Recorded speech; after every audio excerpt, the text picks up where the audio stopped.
अखबार की स्याही सूखती नहीं है और खबर आ जाती है एक नए मौत की। जी हाँ दोस्तों, ये दो लाइन फिट बैठती है जिस विषय पर आज हम बात करने वाले हैं। क्यों लगातार छात्रावासों में हो रही है बच्चों की मौत? छात्रावास हॉस्टलों में आने वाला करोड़ों रुपए आखिर जाता कहाँ है? बच्चों के स्वास्थ्य पर आखिर इतनी लापरवाही क्यों? आदिवासी छात्रावासों में ही सबसे ज्यादा मामले क्यों? जानेंगे आज इस वीडियो में।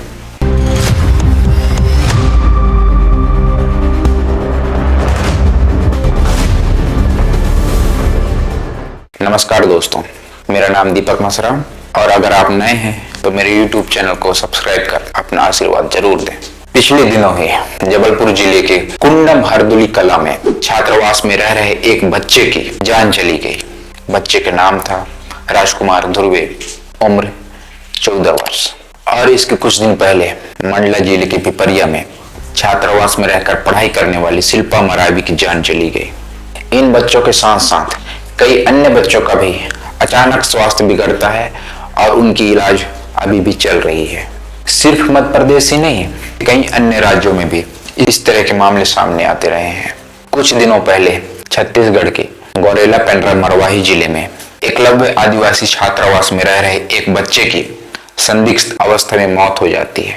कारण पता चलता है कि उनका कुछ दिनों से तबीयत खराब था। छत्तीसगढ़ विधानसभा सत्र में विपक्ष ने सरकार से आदिवासी छात्रावासों में हो रहे मौत पर सवाल पूछा है और उन पर आरोप भी लगाया है कि सरकार सही आंकड़ों को छुपा रही है। छत्तीसगढ़ सरकार एक मंत्री ने जवाब में ये कहा कि सिर्फ बस्तर संभाग में पिछले 3 सालों में 25 आदिवासी छात्रों की मौत हुई है।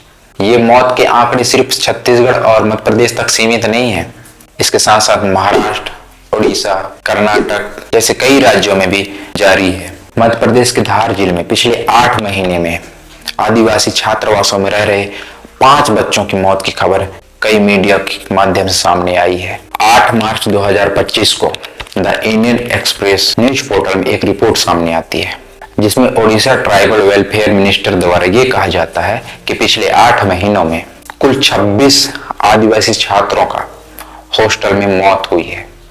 उड़ीसा ही नहीं, गुजरात में बनासकांठा में पिछले महीने एक 15 साल के बच्चे की मौत हो जाती है छात्रावास में ही, जिसका कारण सामने आता है फूड पॉइजनिंग, खराब खाना। 24 जनवरी 2017 को NHRC national human rights commission, राष्ट्रीय मानव अधिकार आयोग द्वारा प्रेस रिलीज कर ये बताया जाता है कि महाराष्ट्र में 2010 से लेकर 2015 तक इन 5 वर्षों के दरमियान 500 आदिवासी लड़कियों का छात्रावासों में मौत हो जाती है। ये सिर्फ लड़कियों के आंकड़े हैं और ये बहुत बड़ा आंकड़ा है। NHRC ने इस प्रेस रिलीज में ये भी कहा है कि पिछले 15 सालों में 700 लड़कियों सहित कुल 1500 छात्रों ने छात्रावासों में अपनी जान गंवाई है और इनका एक कारण यौन शोषण को भी बताया है। छात्रावासों में सिर्फ फूड पॉइजनिंग का ही मामला नहीं है। अभी हाल में ही मध्य प्रदेश के बैतूल जिले में एक आदिवासी छात्रावास में रह रहे बच्चे को अंदर घुसकर पेट्रोल डालकर जिंदा जलाने की कोशिश की गई, जिससे वह बहुत बुरी तरह झुलस गया। और धार जिले में ही पिछले दिनों 2 बच्चों की करंट लगने की वजह से मौत हो गई।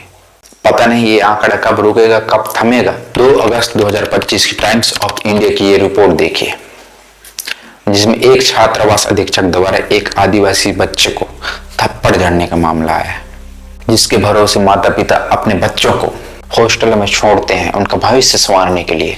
वही जब अत्याचार करने लगे बच्चों पर तो क्या ही शिक्षा प्राप्त होगी हमारे बच्चों को। फूड पॉइजनिंग का मामला कहीं ना कहीं हर जिले से आती है। छात्रावासों की स्थिति के बारे में आपको पता ही होगा। लाखों करोड़ों रुपए खर्च किए जाते हैं लेकिन बच्चों तक वो सुविधाएं नहीं मिल पाती। छात्रावासों को लोग एक कमाई का जरिया बना चुके हैं। बच्चों के भोजन, व्यवस्था, पानी के लिए आने वाला पैसा किसी और के जेब में चला जाता है। एक बहुत बड़ा करप्शन जिले में, प्रदेश में ही नहीं, ये पूरे देश में चल रहा है। आदिवासी छात्रावासों का हाल तो और भी बदतर है। ना तो बच्चों को सही भोजन मिल पा रहा है, ना ही उनके रहने की सही सुविधा की जा रही है। उनके स्वास्थ्य पर भी इतनी लापरवाही होती है कि बच्चों की जान ही चली जाए। कई छात्रावास अधीक्षक छात्रावासों को अपने कमाई का एक जरिया बना लिए हैं। द इकोनॉमिक्स टाइम का ये रिपोर्ट देखिए। ये रिपोर्ट 2016 का है, जिसमें कहा गया है कि पिछले 5 सालों में 882 आदिवासी छात्रों का आवासीय स्कूलों में मौत हुई है। आदिवासी छात्रावास पैसा कमाने का एक काला धंधा बन गया है। मैक्सिमम छात्रावासों में खराब दाल चावल सब्जियां भेजी जाती है और सप्लायर भी खराब चीजें ही भेजते हैं। यहाँ तक कि अधिकतर छात्रावासों में पीने के लिए शुद्ध पानी भी नहीं मिलता है।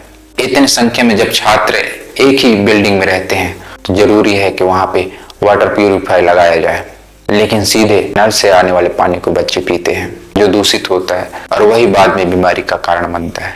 आप किसी भी छात्रावास में जाइए, वहां पे मेन्यू का पूरा चार्ट लिखा जाता है किस दिन को क्या खिलाना है, लेकिन मेन्यू के हिसाब से कभी खाना नहीं बनता। जब हम भी छात्रावास में रहते तो यही होता था।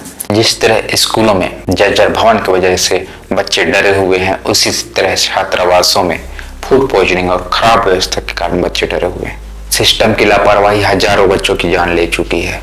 ये सवाल उन लोगों को करना चाहिए जो अपने बच्चों की स्कूल और छात्रावासों में भेजते हैं। वोट तो देते हैं सरकारों को, लेकिन सवाल नहीं पूछ पाते। इन बच्चों की जान की कीमत कौन चुकाएगा? अब बारी आपकी है।